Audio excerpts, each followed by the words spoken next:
Hello friends, welcome to our Mate Architecture channel. Let's start our chess studies by getting to know the chessboard. My chessboard consists of 64 squares. These squares are vertical, horizontal, and diagonal.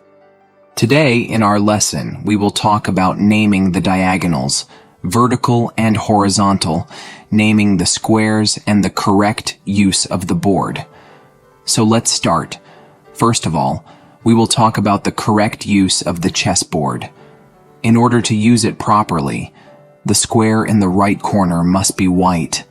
The letters must be in front of us, and the numbers must be on our left or right, if we do not hold it this way.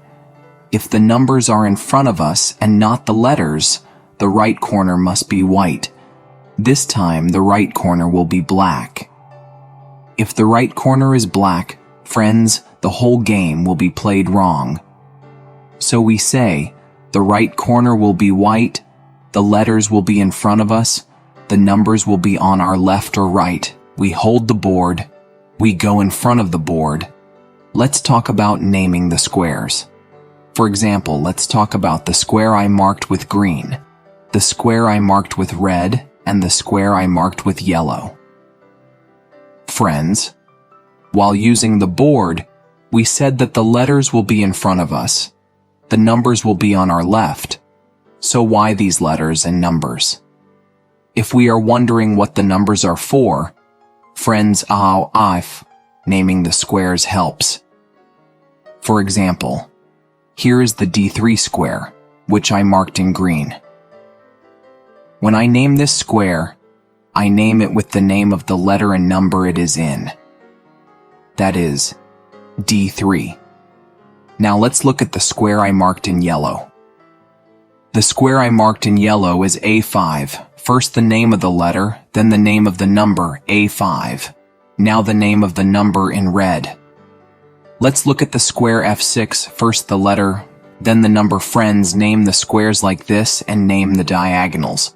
Here we will make use of the letters and numbers on the edge of the board, as we talked before. First of all, let's talk about the vertical. The arrow I marked in green is called vertical. The arrow I marked in red is called vertical. It is called by its name. If it is horizontal, friends are named by the name of the number it is in. For example, this place is called 4 horizontal. This place is called 8 horizontal. Let's move on to the diagonals. Friends, the arrow I have marked here and drawn in green color symbolizes a cross. The square at the end of this arrow is important for us when naming the diagonal. Then we use the square at one end of the arrow when naming the diagonal. We use the square at the other end. That is, the cross I marked in green is called the D1 H5 cross. If it repeats, the two ends of the arrow are D1 H5 cross. Let's also explain this, friends.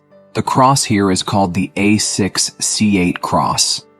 If you pay attention, I marked the square at both ends of the arrow with red.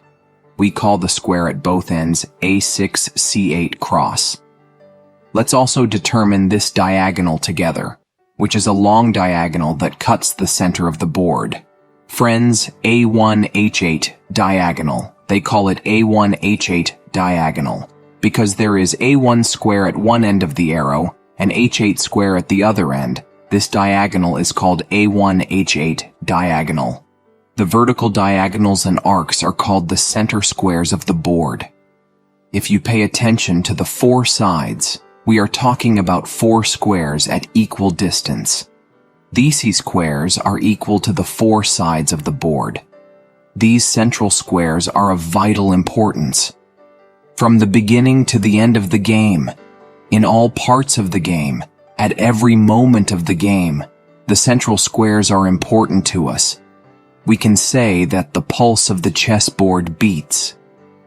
Thank you for watching until the end. Friends, let's not forget to like and subscribe to our channel. See you in our next video.